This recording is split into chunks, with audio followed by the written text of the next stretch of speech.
I'm very happy to be done with Jingle All The Way. I don't think it's a good movie, but I don't think it's a bad one. It's fun, but I'm glad I never have to watch it again or think about it ever again. And I'm so glad that they never made a sequel to it that starred Larry the Cable Guy.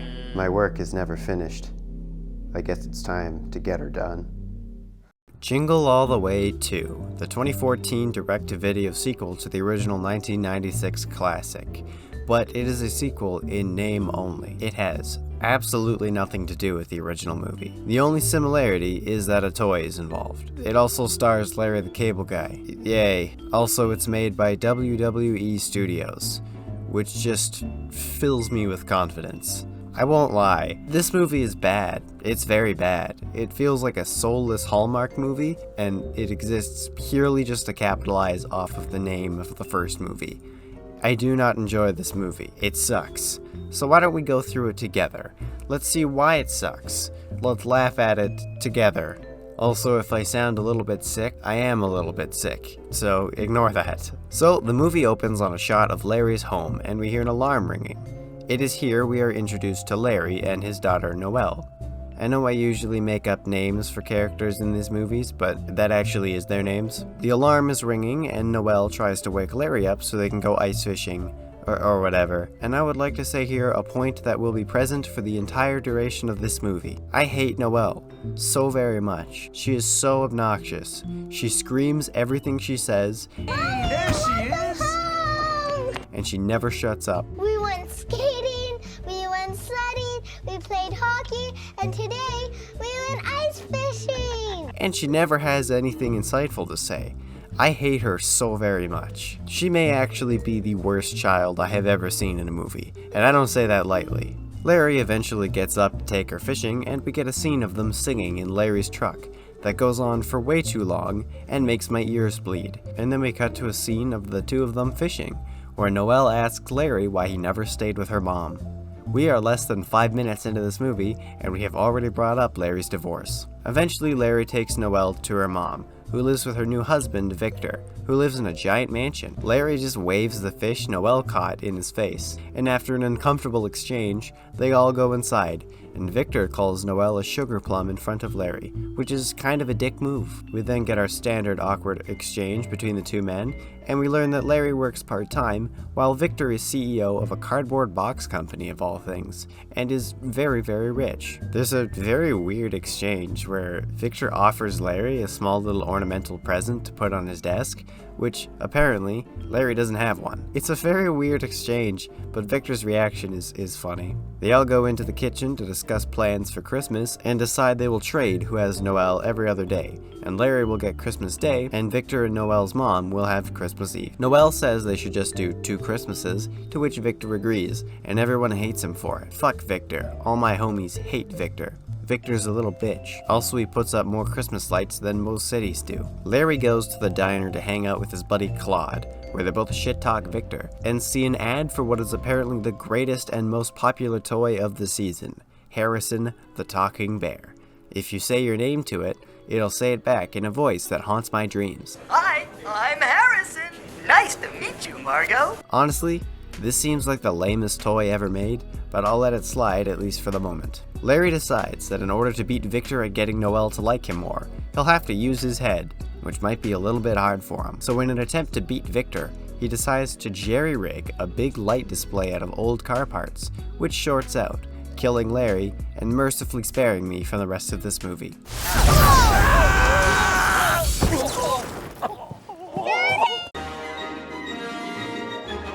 No, unfortunately Larry survives, and it only shorted out his power temporarily. Also, I would like to point out that we do not see the construction of this light array, and nor do we see how they came up with this idea. We just cut straight from the diner to the thing already being built, with Claude going, "Oh, it sure was a good idea to build this thing out of spare car parts."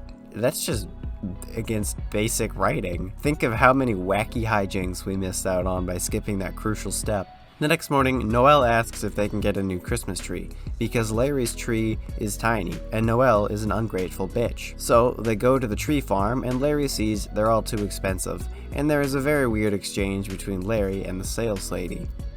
It's like Larry goes out of his way to make everyone uncomfortable around him, It's really weird. Larry sees a giant tree being moved around and realizes that Victor is the guy who bought it. Angry, Larry turns and walks right into a snow machine, giving us our obligatory big mess. That's just as funny as the first 1,000 times I've seen this bit. Also, Noelle just drops the ciders she bought for them. She left the movie for like 5 minutes to go buy them, and then immediately drops them. The next day, Victor and Noelle have a snowball fight using a snow machine Victor bought, which goes on for so long, and I hate Noelle so much. I'm serious when I say she may actually be the worst child in any movie. Also, Noelle says Victor is almost as fun as Larry, which makes Victor jealous. In response to hearing about the snowball fight, Larry forces Claude to come up to the mountains with him to fill a trailer with snow, which obviously melts on the way back, and Larry gets all wet. What a good joke. After drying himself off, Larry talks to Claude about how he's gonna beat Victor, and Larry says this: I am pretty lovable. Yeah, I don't know about that one, Larry. The next morning, Larry takes Noelle to the diner, and Noelle is writing a letter to Santa, apparently asking for the things she wants most in the world. Larry offers to take the letters to a mailbox and commits mail fraud by reading the letter to figure out what to get her. Also, Claude shows up, and there's another weird and uncomfortable exchange. Is Larry trying to make people uncomfortable? This keeps happening. Is Larry up to something? Larry reads the letter, and Noelle's writing is horrible, and he can't read it. So after dropping Noelle off at Victor's, he decides to figure out what the letter says. Victor attempts to coerce Noelle into telling him what he wants for Christmas, and gives a list of toys that she says are little kid toys. Noelle, aren't you supposed to be like 5 or 6? You are a little kid. I'm 20 years old and I still want toys for Christmas. Shut your pretentious ass up.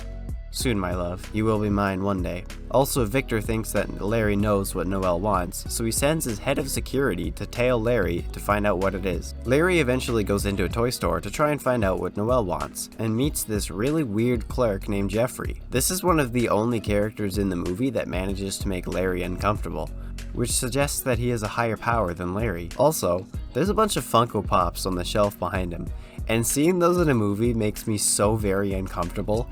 I don't know why, but they shouldn't be in a movie. It's very weird to me. Larry shows Jeffrey the letter, and Jeffrey believes that the letter is asking for a Harrison bear, the toy they saw on TV earlier, which they are apparently sold out of. Larry gets put on a waiting list for it, and the security guard sees him. The next morning, Larry goes out to find a Harrison bear, but the security guard has been sent out to buy all of them before Larry could get one. Fucking scalpers, man. Also, there's like 10 different toy stores in this tiny little town. How does that happen? And after a whole day of hunting, Larry is left without a bear, setting up the conflict for the rest of the movie. The fact that the plot revolves around a toy is the only similarity this has with the first movie. However, just before Larry gives up hope, Jeffrey calls in to say that they have just received a new shipment of bears, and he can get one tomorrow. And then Larry just straight up hangs up on Jeffrey. That's just kind of funny to me.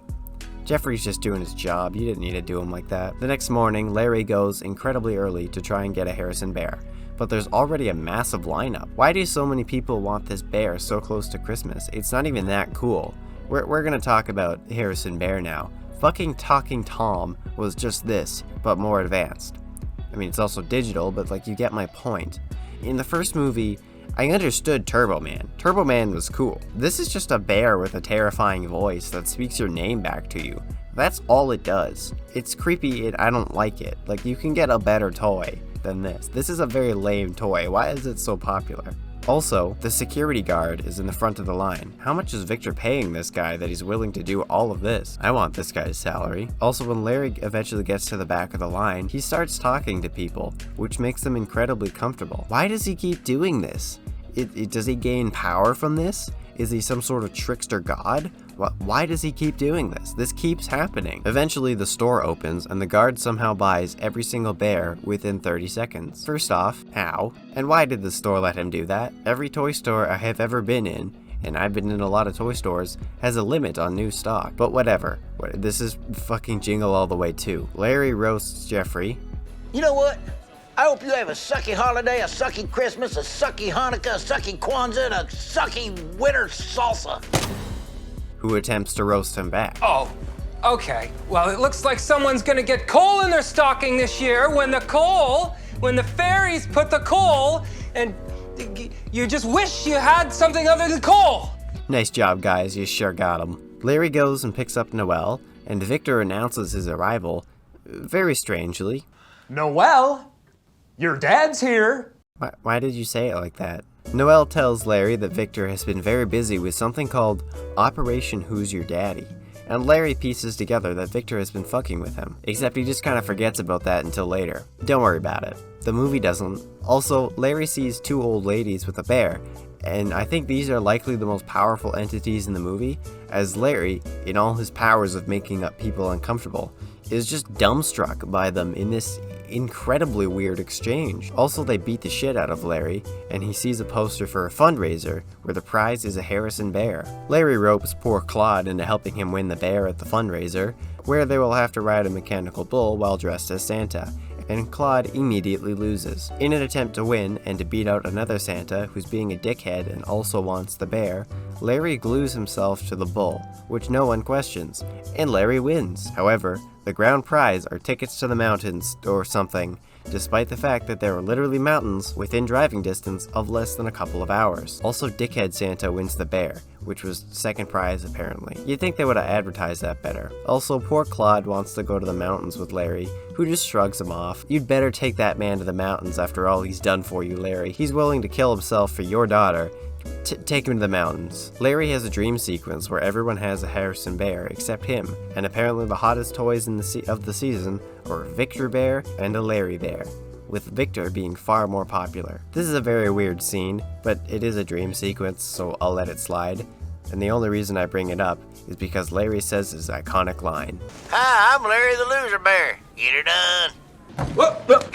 Here I come. Oh, here I come. Larry sees an ad for a toy giveaway for poor kids or whatever, so in all of his wisdom, he dresses up as a homeless man and forcibly sits on Santa's lap, and threatens to shit on him if he doesn't give him a Harrison. None of that is exaggerated or made up. That is literally what happens. Santa eventually gives him a Harrison, and Larry meets a child outside who apparently really wants a Harrison, but can't get one because his dad is in jail. Larry is of course oblivious to this obvious trick and gives him the bear, and the kid calls him a bitch and runs off, causing Larry to chase him down. Why would the kid call him that? It's just pretend it's a trick for like 30 seconds longer, and then literally no consequences will occur. Larry chases the child down, and eventually is seen by a group of people leaving a church, who decide to beat the shit out of him for harassing a child. The child escapes, and it's revealed to us that the child was paid off by the security guard, who is so incredibly dedicated to not letting Larry get one. What would have happened if Larry did find one? Would the guard just have killed him? Larry eventually escapes the angry mob chasing him,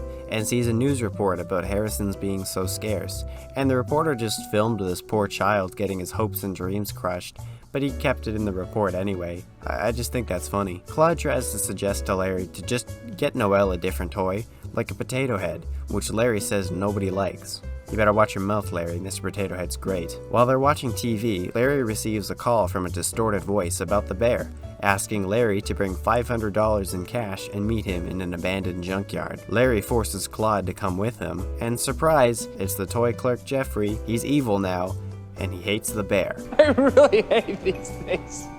Me too, Jeffrey. After a brief exchange, the cops burst in to arrest Jeffrey for his many war crimes, and take all of the bears that Jeffrey apparently stole, leaving Larry still bearless. Also, he shares this information with Claude. When that elf flipped me, I pooped my pants a little. Why did you feel the need to share that? Larry and Claude go to the diner the next morning, and Larry finally remembers that he had already figured out that Victor was the antagonist of this movie, and was buying all the bears. So he sneaks into Victor's company by pretending to be a delivery man, and using his dark trickster god powers of uncomfortability that I am convinced he has, Victor manages to take the package. And he's not even concerned that he has received a mysterious package with a very not professional shipping label on it. He takes it to the back where he's keeping all the Harrisons, and Larry follows and sees the truth.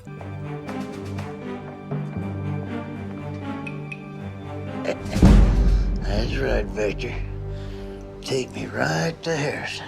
They fight for a bit and accidentally lock themselves in the giant warehouse, which somehow only has one entrance or exit, resulting in more fighting that goes on for way too long. Also, it turns out that Victor bought the giant tree earlier for a tree lighting ceremony that is supposed to happen tonight, and there is a huge crowd turnout for it. The crowd sees the security guard and realizes he's the one who's been buying all the Harrisons, and now they're mad at him and Victor. Eventually, and mercifully, Larry and Victor get tired of fighting each other and have a little bit of a heart-to-heart, or whatever. They come to the realization that Noel's happiness is what really matters, and that they should all just spend Christmas together. They destroy the big bay doors with a forklift and go to the lighting together. In order to appease the angry mob that is formed, they fill a truck with bears and just give them out to people, which really raises the question of what they were going to do with the bears after Christmas. They dress Victor up as Santa, and the crowd is happy, sparing Victor's life. And so, everything has worked out. Christmas Day finally comes, and Larry, Victor, and Noel, and the mom I don't know the name of, all have Christmas together. Why they decide to do this in Larry's tiny little mobile home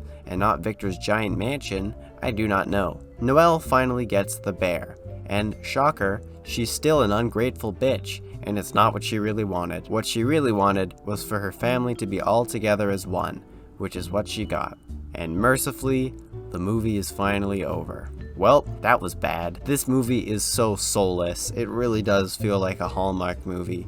There's pretty much nothing of worth here, and it was made just to capitalize off the name of the first one, which is an alright movie some people have a small amount of nostalgia for. That's the only reason it exists, and it's bad, and I don't like it. But making fun of this movie feels cheap as well. Yeah, of course this movie sucks, but it really does feel like an easy target, which I guess renders this entire video pointless, but if you're hearing this, you already watched the video, and I don't really care anymore. However, I do not think that this is the worst movie I've ever seen. It's very bad, and you shouldn't watch it, but it's not the worst movie I've ever seen. We're gonna get to the worst movie I've ever seen, don't you worry about that. But until then, I hope you enjoy the holidays. It's been a pretty good year for the channel, and I'm glad people have liked the videos I've made recently. So I'll see you next time. Merry Christmas, everyone. Bye-bye. And I'm so glad that they never made a sequel to it that starred Larry the Cable Guy.